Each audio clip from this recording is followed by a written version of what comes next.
Hello નમસ્તે friend, સ્વાગત કરું છું ફરીથી બધાનું એક નવા વિડીયોમાં. તો આજના વિડીયોની શરૂઆત કરી છે રાતના ટાઈમથી.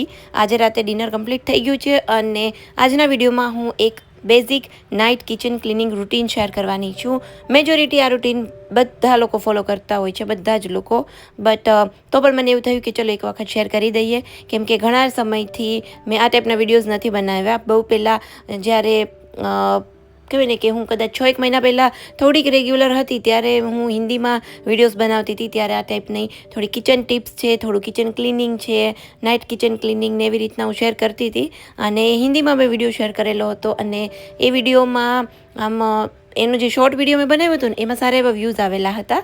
તો પછી મેં કીધું ચાલો આજે આપણે આટલું બધું કામ કરીએ છીએ તો એક બેઝિક રૂટીન પણ શેર કરી દઈએ. અને હવેથી હું ટ્રાય કરીશ કે ગુજરાતીમાં પણ એ ટાઈપના બધા વિડીયોઝ છે ફરીથી શેર કરું. એટલે જો તમને ફ્રેન્ડ્સ ગમે આ વિડીયો તો વિડીયોને લાઇક કરજો, શેર કરજો. ચેનલ પર નવા હોય તો ચેનલને સબસ્ક્રાઈબ પણ જરૂરથી કરજો.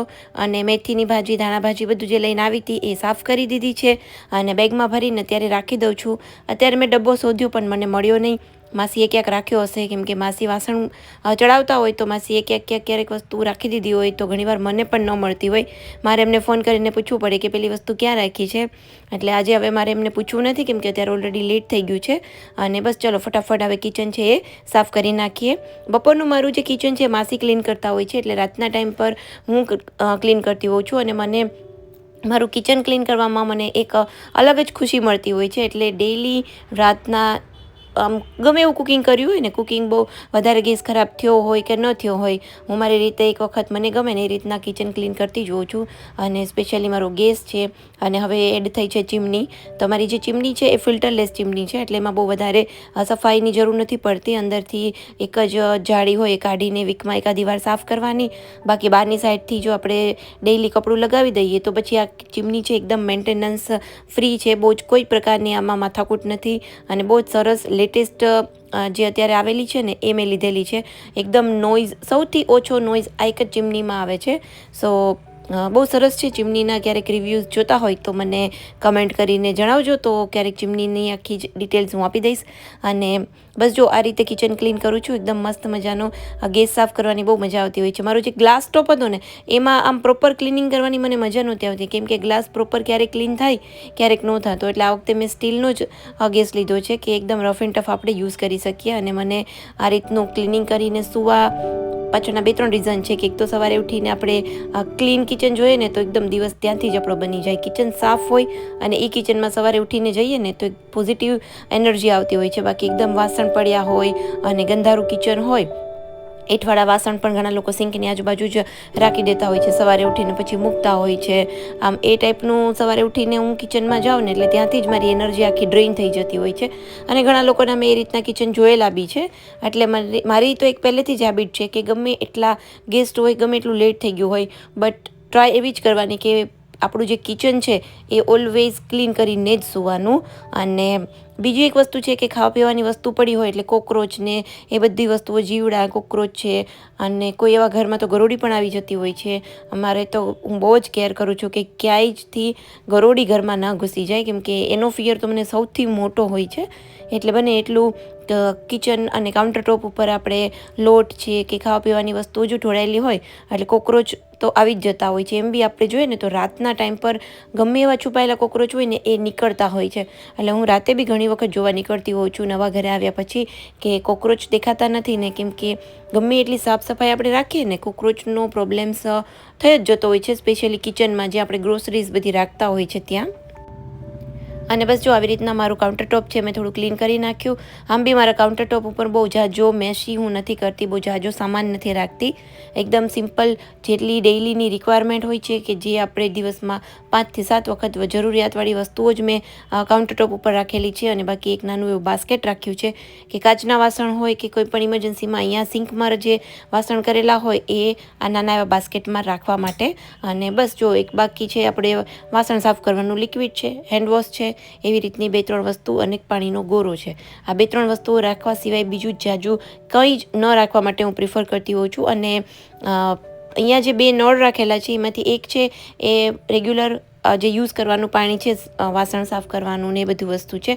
અને ગોરા સાઈડનું જે નળ છે ને એમાં અમે આરોનું પાણી રાખીએ છીએ અને આરો જે છે એ મેં અંડર સિંક રાખેલું છે. સો અત્યારની થોડીક નવી ટેકનોલોજી પ્રમાણે કર્યું છે, કેમ કે આરો છે એ જો ઉપર રાખીએ ને તો એના વાયરિંગ ને એનું જે ડિસ્કાર્ડ વોટર ને બધી વસ્તુઓ સિંકમાં પડતી હોય છે અને એની નળીઓ ને બધું દેખાય. એટલે આ વખતે મેં થોડું પ્લાનિંગથી આ રીતે કરાવ્યું છે કે આરોને જ નીચે જવા દીધું, એટલે જે ખરાબ પાણી હોય છે જે એ ડાયરેક્ટ જ ડ્રેઇન થઈ અને લાઇનમાં જતું રહેતું હોય છે, ક્યાંય આડાવડું ઢોળાતું નથી.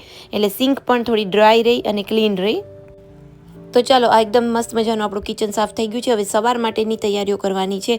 સવારે હું ઉઠીને અજમાનું પાણી પીતી હોઉં છું, એટલે રાતે જ પાણીમાં નાખીને અજમા પલાળીને રાખું છું. પ્લસ સવારે ખાવા માટે બદામ છે એ પણ પલાળીને રાખતી હોઉં છું.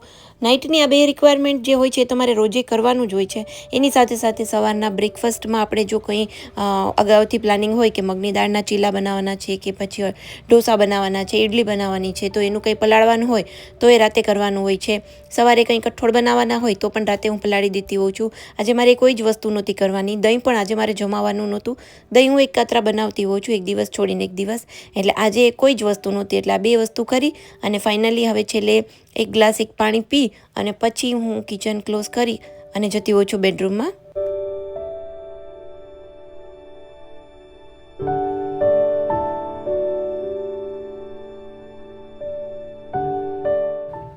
તો ચાલો, બસ હવે કિચન થઈ ગયું છે ક્લોઝ અને હવે જઈએ ડ્રોઈંગ રૂમમાં. અને ડ્રોઈંગ રૂમમાંથી પણ સામાન લેતા જવાનું બેડરૂમમાં. એટલે બને એટલું ટ્રાય કરું કે રાતે જ બધી વસ્તુઓ એકદમ પ્રોપર એની સ્પેસ ઉપર રાખી દઈએ, એટલે સવારે ઉઠીને બધી વસ્તુઓ આપણને આડી નડે નહીં.